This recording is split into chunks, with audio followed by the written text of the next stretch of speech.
Bismillahirrahmanirrahim. Assalamualaikum warahmatullahi wabarakatuh. Salam sejahtera bagi kita semua.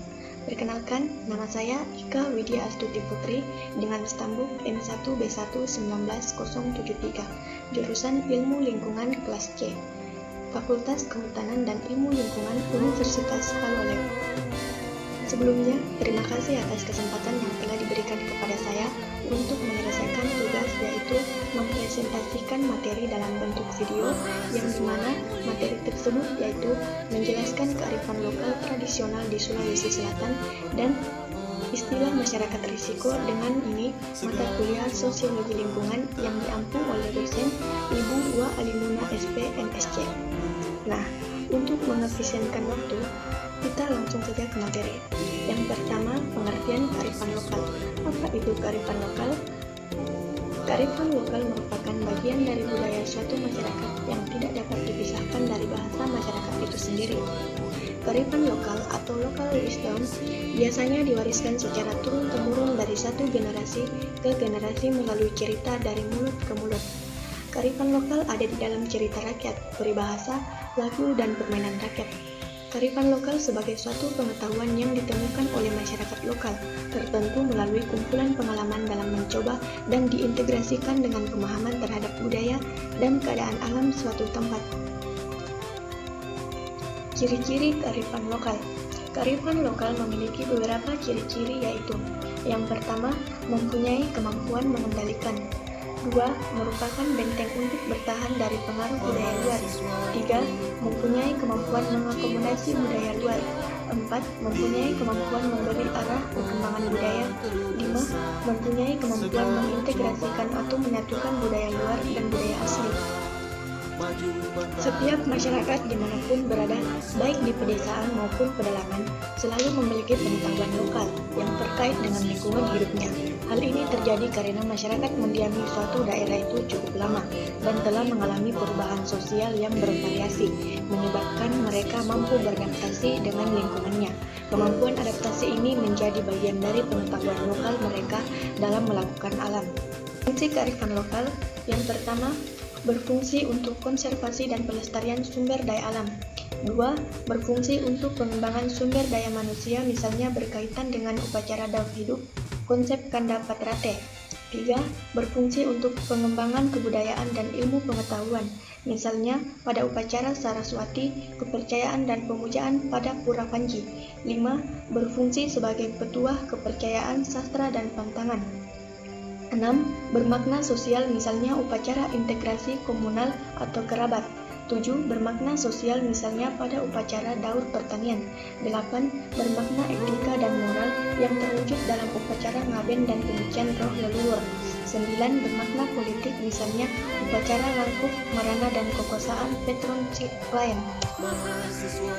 Sulawesi Selatan adalah salah satu provinsi di Indonesia yang terdiri dari berbagai suku, seperti Bugis, Makassar, Toraja, Mandar, Buri, Patinjo, Bone, Marwangin, Endekang, Pataye, dan Kajang.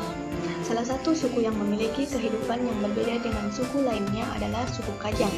Suku ini ialah salah satu suku yang tinggal di pedalaman Bulukumba, Sulawesi Selatan. Bagi mereka, daerah tersebut dianggap sebagai tanah warisan leluhur dan mereka menyebutnya Tanah Toa. Ketika berada di kawasan Amatoa, kamu akan menjumpai panorama hutan lindung, serta keunikan adat istiadat dan budaya yang masih terpelihara hingga sekarang ini. Berikut adalah kearifan lokal yang terdapat di Sulawesi Selatan, yaitu tradisi Anyorong Lopi, khususnya yang berada di lokasi pembuatan perahu pinisi di Kelurahan Tanah Lemo, Kecamatan Bonto Bahari, yakni tradisi Anyorong Lopi. Tradisi Anyorong Lopi ini tidak menggunakan alat berat, tidak ada kontrol, hanya mengandalkan tenaga manusia dengan menggunakan tali yang ditarik ratusan orang di bibir pantai. Biasanya kegiatan anyorong ini dilakukan hingga berjam-jam, berhari-hari ataupun berminggu-minggu, tergantung besar kecilnya kapal yang akan diturunkan ke pantai.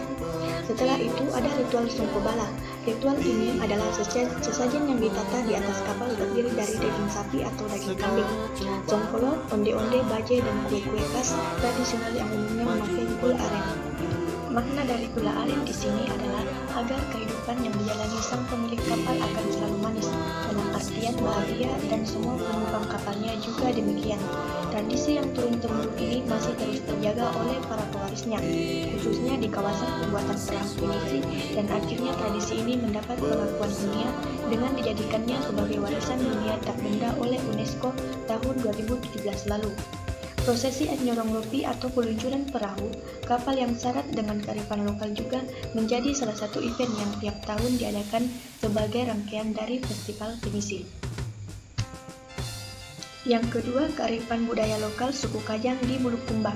Kajang identik dengan kepercayaan yang sangat kuat yang membedakannya dengan budaya-budaya lainnya, bukan hanya soal berpakaian hitam-hitam setiap harinya, tetapi juga keyakinan mereka yang sangat kuat seperti kamase-mase adalah pandangan hidup mereka secara umum. Nilai-nilai luhur yang dianut selama ini berasal dari filsafat hidup tersebut. Kamase-mase sendiri berasal dari bahasa Makassar yang berarti memalas atau hidup sederhana dan apa adanya. Oleh karena itulah, kehidupan mereka berjalan harmonis dan dengan sesama. Istilah masyarakat risiko atau risk society merupakan istilah yang melekat pada sosiolog kenamaan Jerman Ulrich Beck. Istilah tersebut sebenarnya dapat dilihat sebagai sejenis masyarakat industri, karena kebanyakan risikonya berasal dari industri. Hal tersebut dapat terjadi sebab menurut Beck, kita masih berada dalam era modern, walaupun dalam bentuk modernitas yang baru. Perbedaan tersebut terletak pada tahap klasik, modernitas yang sebelumnya berkaitan dengan masyarakat industri, sedangkan modernitas baru berkaitan dengan masyarakat risiko. Berbagai perubahan turut mengiringi pergantian dari modernitas tahap klasik menuju modernitas baru yang ditandai kemunculan masyarakat risiko.